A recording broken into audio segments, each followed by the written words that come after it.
এগুলো সব তুলুন বডিতে। এটা পুরো তুলুন নিয়ে টিভিতে দেখিয়েছেন আজকে। এক সেকেন্ড এটাকে ব্রেকিং নিউজ করবেন না কিন্তু। এটা টোটালি সকাল থেকে খবর করছেন লাইভটা জানা টিভিতে। কেন সিপিএমে প্রতিটা লোক আমাদের 4 নম্বর ওয়ার্ডে যেই ধরনের মেরেছে চিন্তা করো। একজন হাসপাতালে ভর্তি আছে, দুজনা হসপিটালে ভর্তি রয়েছে। ব্রেকিং নিউজ না হয়।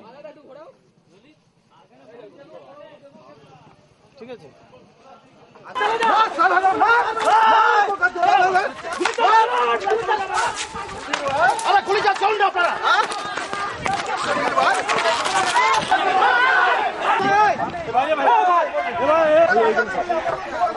সবগুলো আছে, সবগুলো সব করা